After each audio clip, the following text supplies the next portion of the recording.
ನರಭಕ್ಷಕ ಚಿರತೆಗೆ ಮಲೆಮಾದಪ್ಪನ ಭಕ್ತ ಬಲಿ ಪ್ರಕರಣಕ್ಕೆ ಸಂಬಂಧಪಟ್ಟಂತೆ ಪಾದಯಾತ್ರಿಗಳಿಗೆ ಈಗ ಹೊಸ ಆದೇಶವನ್ನ ಜಿಲ್ಲಾಡಳಿತ ಹೊರಡಿಸಿದೆ. ಚಾಮರಾಜನಗರ ಜಿಲ್ಲೆ ಹನೂರು ತಾಲೂಕಿನ ಮಹದೇಶ್ವರ ಬೆಟ್ಟ ಇವತ್ತಿನಿಂದ ಬೆಳಗ್ಗೆ 7ರಿಂದ ಸಂಜೆ 4 ಗಂಟೆಯವರೆಗೆ ಮಾತ್ರ ಅಲ್ಲಿ ಅವಕಾಶವನ್ನ ಕಲ್ಪಿಸಲಾಗಿದೆ.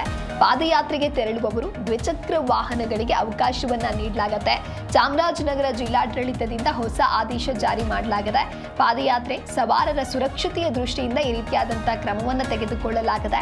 ಹೊಸ ಆದೇಶವನ್ನ ಚಾಮರಾಜನಗರ ಡಿಸಿ ಶ್ರೀರೂಪ ಹೊರಡಿಸಿದ್ದಾರೆ. ಹಾಗಾಗಿ ಈ ಹೊಸ ಆದೇಶವನ್ನ ಎಲ್ಲರೂ ಕೂಡ ಪಾಲನೆಯನ್ನ ಮಾಡಬೇಕಾಗತ್ತೆ. ಯಾಕೆ ಅಂತ ಹೇಳಿದ್ರೆ ಸಾಕಷ್ಟು ಸಮಸ್ಯೆಗಳು ಆಗಿರೋದನ್ನ ನೋಡಿದ್ದೀವಿ. ನರಭಕ್ಷಕ ಚಿರತೆಗೆ ಮಲೆಮಾದಪ್ಪನ ಭಕ್ತ ಬಲಿಯಾಗಿದ್ದಂತಹ ಒಂದು ಪ್ರಕರಣವೂ ಕೂಡ ನಡೆದಿತ್ತು.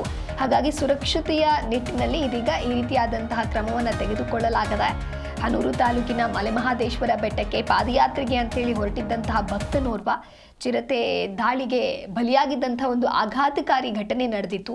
ಮಂಡ್ಯ ಜಿಲ್ಲೆಯ ಚೀರನಹಳ್ಳಿ ಗ್ರಾಮದ ನಿವಾಸಿ ಪ್ರವೀಣ್ ಮೃತ ದುರ್ದೈವಿಯಾಗಿದ್ರು. ತಡರಾತ್ರಿ ತಾಳಬೆಟ್ಟದ ಬಳಿ ಪೂಜೆಯನ್ನ ಸಲ್ಲಿಸಿ ತೆರಳುತ್ತಾ ಇದ್ದಂಥ ಸಂದರ್ಭದಲ್ಲಿ ಅವರ ಮೇಲೆ ಚಿರತೆ ಅಟ್ಯಾಕ್ ಮಾಡಿತ್ತು, ಚಿರತೆ ದಾಳಿಯನ್ನ ನಡೆಸಿತ್ತು. ಹಾಗಾಗಿ ಇನ್ನು ಮುಂದೆ ಈ ರೀತಿಯಾದಂತಹ ಘಟನೆಗಳು ಮರುಕಳಿಸಬಾರದು ಅನ್ನುವಂತಹ ನಿಟ್ಟಿನಲ್ಲಿ ಈ ರೀತಿಯಾದಂತಹ ಕ್ರಮವನ್ನು ತೆಗೆದುಕೊಳ್ಳಲಾಗಿದೆ. ಅಂದರೆ ಸಮಯದಲ್ಲಿ ಇಲ್ಲಿ ವ್ಯತ್ಯಾಸವನ್ನು ನೀಡಲಾಗಿದೆ.